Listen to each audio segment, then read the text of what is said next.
Okay, so today I wanted to go over the employee database management application I've been working on. So first we'll look at the application, what it can do, then we'll look at the code behind it.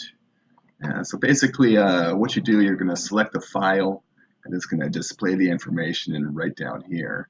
So we have two different options. You can choose a new file. So for example, you get like a new record from a company. It's in a JSON format, so you can just open that up. But I've already done that before and I added a bunch more information, so we're going to read an existing file. So this file is located in the same folder as the executable program, so you don't have to go around looking for it. You just click on the button, and here we go. Here's all of our employee information. So we have the first name, last name, age, employee type, title, and salary. So we can look through, we got about 10 or 11 different records in here. All right, so let's look at the different things we can do here. So for example, I want to find an employee. We have a couple hundred now, and I want to search for them. And let's look for Flintstone. I want to get all the people that have that last name Flintstone. Here we go, yeah, so here's all the records for the employees named Flintstone. And then later on, if we were to add some more ways to search, for example, phone number, address, whatever else, we can also add that easily.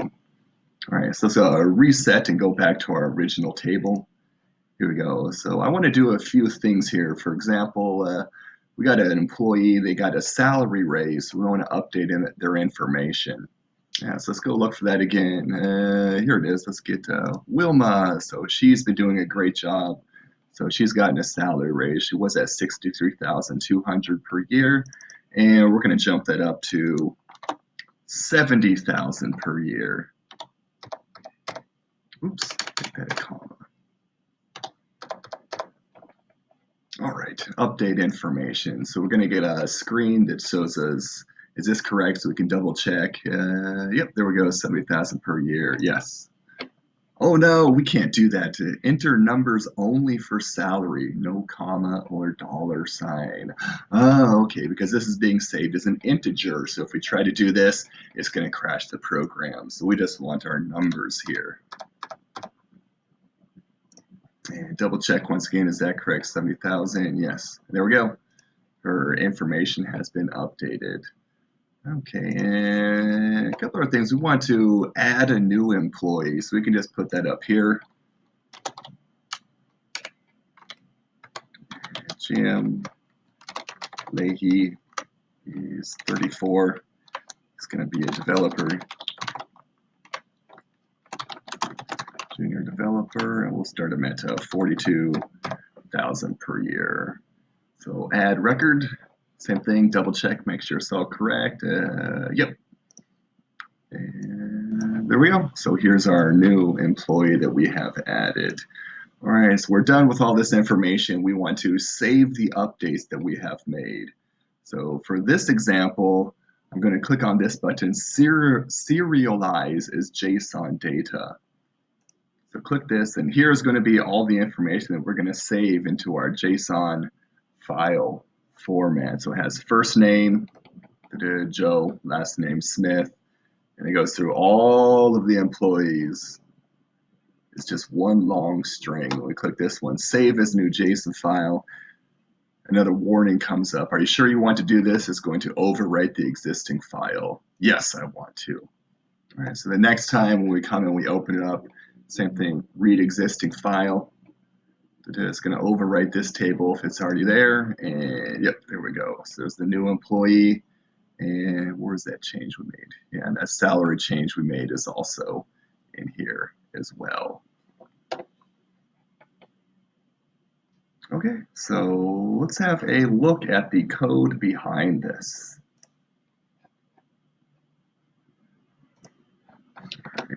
So one of the first things I want to go over is this JSON file format. So here's the current one that we have. This is the original file. So what I did with this one, if you look at this, it's like, wow, that's just one long string of information. So I found this fantastic program. If we look in here first, this has the class. We have a class in here, which is like the noun we want to create. So our noun is employee. So we create a class, and then inside we have a bunch of different variables we're going to save with the information about this employee: first name, last name, age, employee type, title, and salary. So what I did, if you could, when you have a JSON format and you want to create this, you can do it manually, or you can do it the fast way. And I found this fantastic website. Yeah, quicktype.io. So all you have to do, you'll create the name of your class. So we have employee, and then you just copy and paste your JSON string in here. Then what it does, it automatically generates all of that information you need, so you don't have to do it manually. So I create the name of the class here, then it will go through and it gets all of the variables, and it will also create those for you. And also it creates a method. Actually, it's a class, but with a method inside to serialize and deserialize that string, so it can put it into these fields here.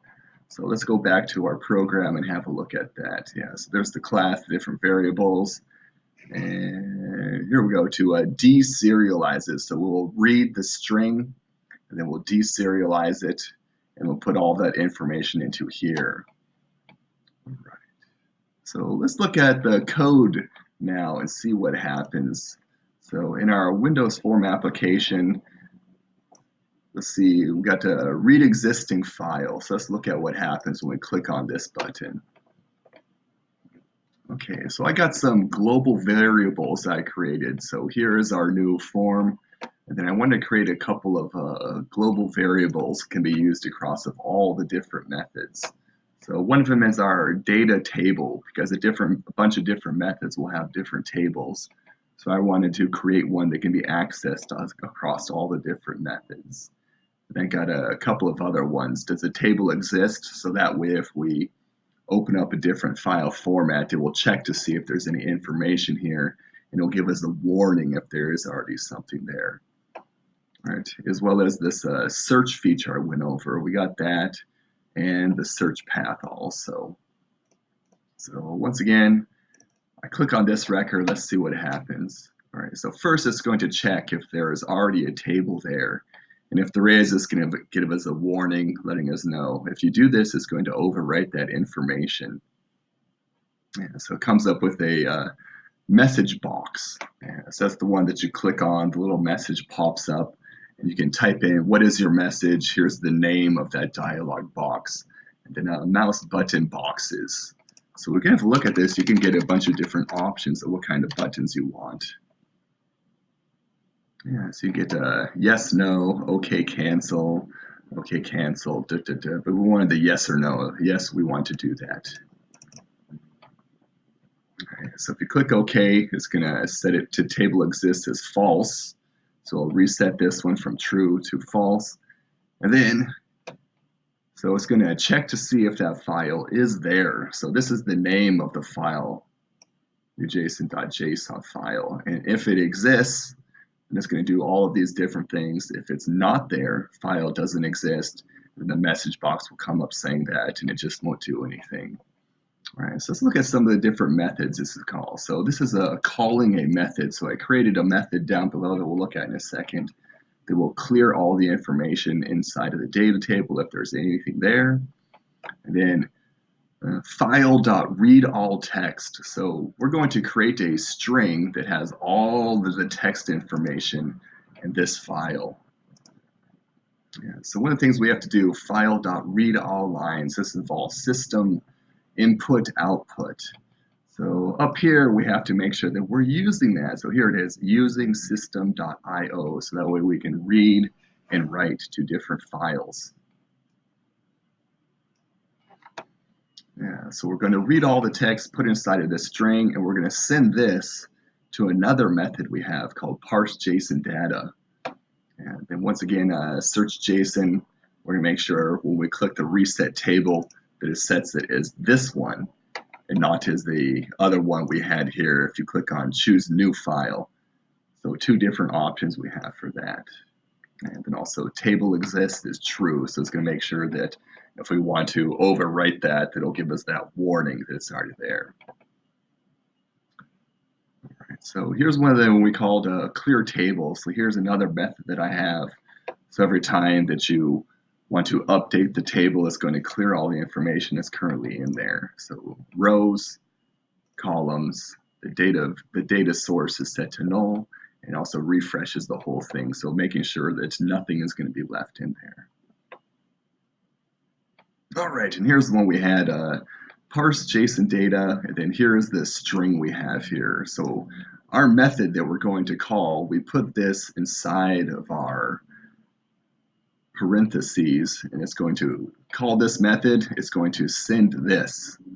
So here, parse JSON data, here we go, and it's going to accept a string, and then this does not have to be the same name. This is going to be the name of that information we sent that we're going to use in here.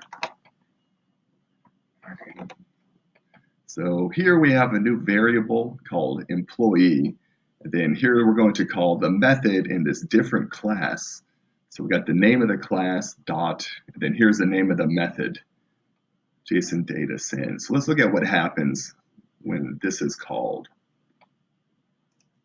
Right, so here's the name of our class, and here it is from JSON. So it takes that string, once again, another method, and it's going to accept this input. And here's what it's going to do. It's going to deserialize all of the information. And that's going to convert that into all of this data that we have here and save that into our new variable employee. And then we're going to create a new table with all of this. We got our different columns we want to add, the ones that go up and down. And then here's all the different names we have. And very important when you do this, the names of the columns must match up with the names of your variables over here. If not, it will create a bunch of problems later on for you. All right, so we create the different columns, and our search path is set to false to make sure that, we'll look at that in a second, what happens if it's true. And populate rows with data from classes. We have a for each loop. So what for each does, so we have a, for example, this is kind of like a two-dimensional array. So we have rows and columns. And this is going to go through all of the rows that we have in here. So for each variable, you can name this whatever you want to. In employee that we got from up here. So it's going to read all of the rows, and then whatever's inside of our curly braces is going to do that action. So we want to add new rows to our table. So we're going to add the EMP, same variable that we have here, dot first name, last name, and all the different stuff. So for each one of the records inside of this employee right here is going to add them to our table. Right, and let's look at what happens when we search right now. So this is when you click this button over here, search for employee. Yeah, so it's going to set the search path to true. And the same thing, it's going to clear the table for all the information. It's going to parse it. Let me get back. Where were we?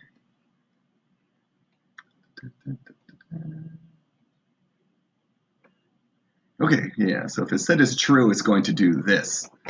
So this is called a Linq search, L-I-N-Q, and you also have to set that up here. Here he is, yeah, using system.linq. So this enables you to search the information. Yeah, so we want to create a new variable called last because we're searching by last name. And then for E in employee, so that's that same employee record that we created up here. We're going to search the last name, and then from that text box we have. So whatever you enter inside of the text box, it's going to look inside all of the last name columns. And then for all of those, whatever records it finds, we're going to create another for each loop. So variable EMP in last.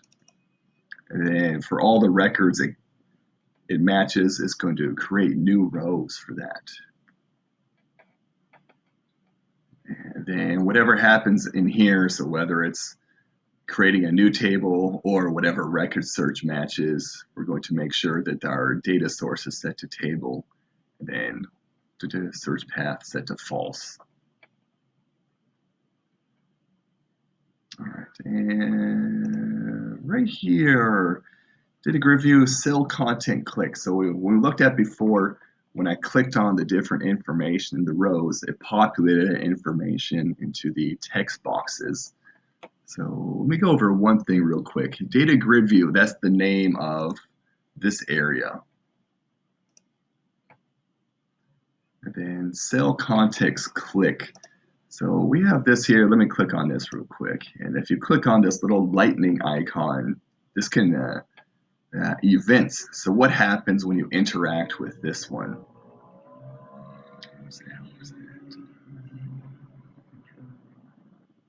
Here it is. Yeah. So mouse. What happens when I do a mouse click? So cell click, cell content click. A little bit different. Cell content click would mean you have to click exactly on the information. And then cell click means you can click anywhere inside the cell. Yeah. So we want this one definitely. And you can have this one as a fail-safe, but this is the one you really want. So if you click on a cell, here's what it's going to do. So data grid view, we're going to new row, and this is going to be the row and the index. So it goes from 0, 1, 2, 3, 4, 5, 6, 7, all the way down to the rows.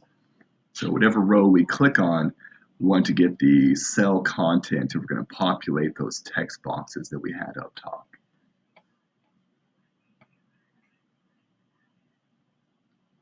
All right, and then update employee records. What happens when we selected that information? It populates these text boxes. What happens when we click on this button? Yeah, so first it's going to give us that warning. Is all that information correct? Yes or no? If you click yes, so we're going to make a new row, data grid view. So we're going to create a new row. So bigger different row, the index row, and we're going to populate that information. So whatever is in this text box, we're going to populate the first cell in a new row. And we have some error checking here. So first name, last name, and then the age. So for example, you write out 17, S-E-V-E-N-T-E-E-N. Well, you can't do that. It will crash the program. So we want to make sure that it's an integer. So there's a checking method in C# called parse. So what it's going to do is going to take this, it's going to try to parse it as an integer. And if it does, no problem. If it doesn't, it's going to give you a text box that says, sorry, you can't do that one. Yeah, so this is called a try catch. Yeah, so try this, and if that doesn't work, then do this. So if you don't put this in correctly, then just nothing will happen. It won't create a new row. So we got one for that, and also for the salary is going to make sure that you have numbers only, no extra characters in there. And then else, if you click no in the dialog box, then nothing will happen. And kind of the same thing, add employee record, pretty much the same thing happens. Not really anything different between the two.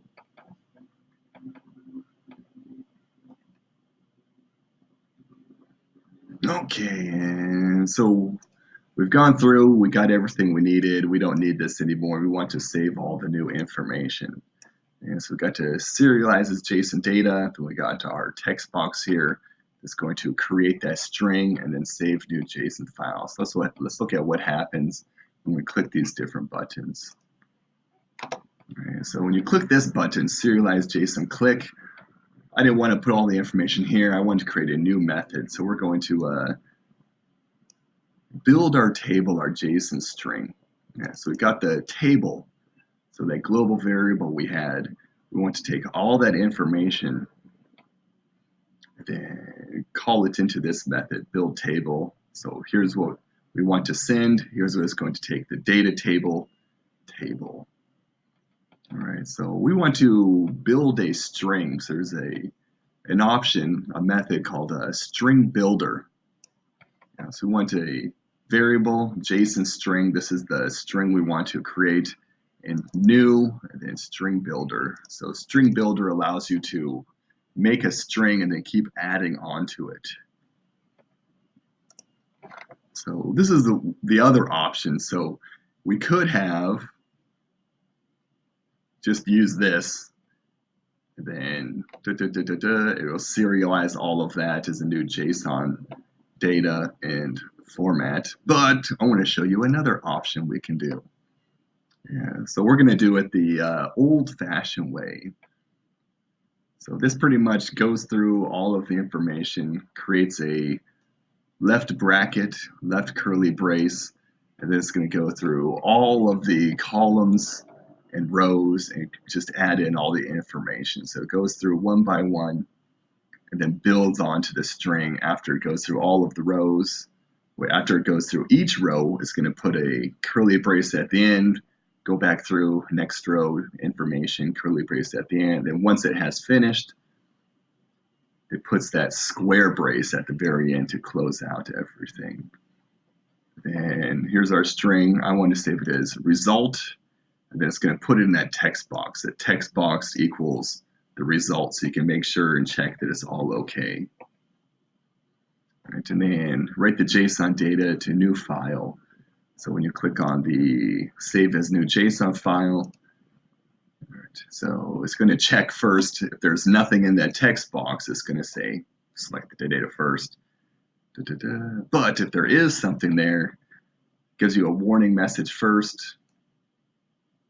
Are you sure you want to do this? It's going to overwrite the existing file. If you click OK, and same thing, the system IO file, write all text in there. So here's the name of the file we're going to create, and then here is the information, all that information from that text box. And then, yeah, there's that button we have here, clear above text box. And so we just put in the name of the text box, .clear. So we do that whenever you click that button, it just clears all the information. And then here is the search buttons. And so when you click on the search, it sets that path to true. So it goes through a different path than if you don't want to do a search, clears the table data, and then sends in the method that you want to parse. Same thing to reset the table, sets it to false, so it goes back through the original data in there. Okay, and that's it.